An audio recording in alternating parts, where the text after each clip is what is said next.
ನಮಸ್ಕಾರ ಮಕರ ರಾಶಿಯವರೇ ನಾನು ನಿಮ್ಮ ರಘುನಂದನ್ ಗುರೂಜಿ ನಮ್ಮ ಜ್ಯೋತಿಷ್ಯ ದಾರಿದೀಪ ಯೂಟ್ಯೂಬ್ ಚಾನೆಲ್ನಿಂದ ಮಾತನಾಡುತ್ತಿದ್ದೇನೆ.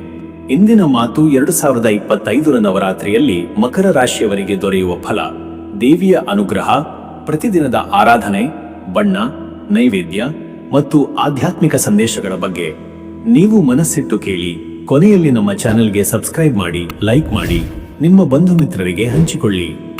ಮಕರ ರಾಶಿಯವರ ಸ್ವಭಾವವೇ ಗಂಭೀರತೆ, ಜವಾಬ್ದಾರಿ, ಪರಿಶ್ರಮ. ಜೀವನದಲ್ಲಿ ಯಾವ ಗುರಿಯನ್ನೇ ಹಿಡಿದರೂ ಅದನ್ನು ಸಾಧಿಸುವ ಶಕ್ತಿ ಈ ರಾಶಿಯವರಿಗೆ ಇರುತ್ತದೆ. ಆದರೆ ಕೆಲವೊಮ್ಮೆ ಅತಿಯಾದ ಕಾಳಜಿ, ಆತಂಕದಿಂದ ಮನಸ್ಸು ಅಲುಗಾಡುತ್ತದೆ. ಈ ನವರಾತ್ರಿ ಆ ಆತಂಕವನ್ನು ಶಾಂತಗೊಳಿಸಿ ಮನಸ್ಸಿಗೆ ನೆಮ್ಮದಿ, ಗುರಿಗೆ ಸ್ಪಷ್ಟತೆ ತರುವಂತೆ ತಾಯಿ ದುರ್ಗೆಯ ಅನುಗ್ರಹ ದೊರೆಯುತ್ತದೆ. ಮೊದಲ ದಿನ ಶೈಲಪುತ್ರಿ ದೇವಿ. ಕೆಂಪು ಬಣ್ಣ ತೊಟ್ಟರೆ ಉತ್ಸಾಹ ಹೆಚ್ಚುತ್ತದೆ.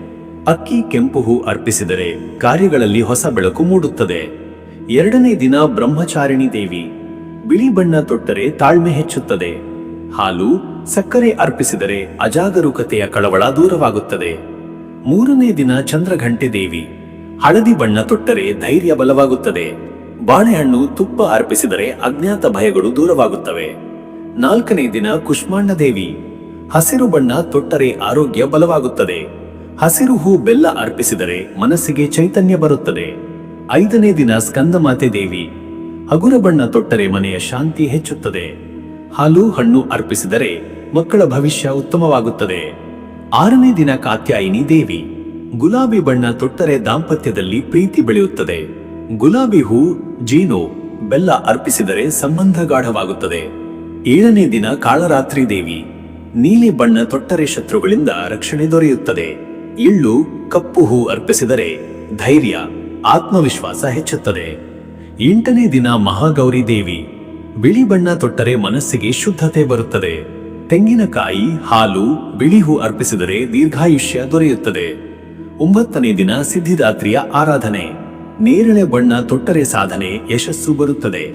ಹಣ್ಣು, ಮಿಠಾಯಿ ಅರ್ಪಿಸಿದರೆ ಬಯಕೆಗಳು ಸಾಕಾರವಾಗುತ್ತವೆ. ಮಕರ ರಾಶಿಯವರೇ, ಈ ನವರಾತ್ರಿಯಲ್ಲಿ ತಾಯಿ ನೀಡುವ ವಿಶೇಷ ಸಂದೇಶವೆಂದರೆ ನಿಮ್ಮ ಗಂಭೀರತೆ, ಪರಿಶ್ರಮವನ್ನು ತಾಳ್ಮೆ ಮತ್ತು ಶಾಂತಿಯೊಂದಿಗೆ ಬೆರೆಸಿ. ಕೆಲಸದಲ್ಲಿ ಯಶಸ್ಸು ಖಚಿತ.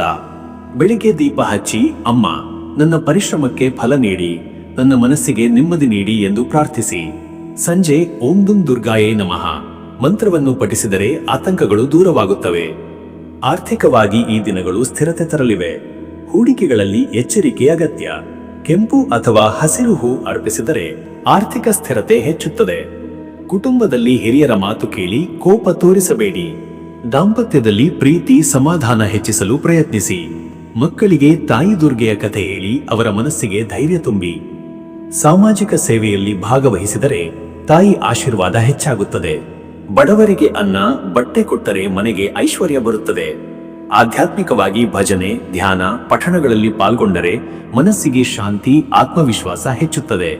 ನಿಮ್ಮ ಕಠಿಣ ಪರಿಶ್ರಮಕ್ಕೆ ದೇವಿಯ ಶಕ್ತಿ ದಾರಿದೀಪವಾಗುತ್ತದೆ. ಮಕರ ರಾಶಿಯವರೇ, ಈ ನವರಾತ್ರಿ ನಿಮಗೆ ಧೈರ್ಯ, ಜ್ಞಾನ, ನೆಮ್ಮದಿ, ಸಾಧನೆ, ಶಾಂತಿ ತರಲಿ. ತಾಯಿ ದುರ್ಗೆಯ ಆಶೀರ್ವಾದ ಸದಾ ನಿಮ್ಮೊಂದಿಗೆ ಇರಲಿ. ಇದು 2025 ನವರಾತ್ರಿಯ ನಿಮಗೆ ದಾರಿದೀಪ. ನಾನು ನಿಮ್ಮ ರಘುನಂದನ್ ಗುರೂಜಿ, ನಮ್ಮ ಜ್ಯೋತಿಷ್ಯ ದಾರಿದೀಪ ಚಾನೆಲ್ನಿಂದ. ಈ ಮಾತು ಇಷ್ಟವಾದರೆ ನಮ್ಮ ಚಾನೆಲ್ಗೆ ಸಬ್ಸ್ಕ್ರೈಬ್ ಮಾಡಿ, ಲೈಕ್ ಮಾಡಿ, ಸ್ನೇಹಿತರಿಗೆ ಹಂಚಿಕೊಳ್ಳಿ. ಎಲ್ಲರಿಗೂ ಸಹ ಶುಭವಾಗಲಿ.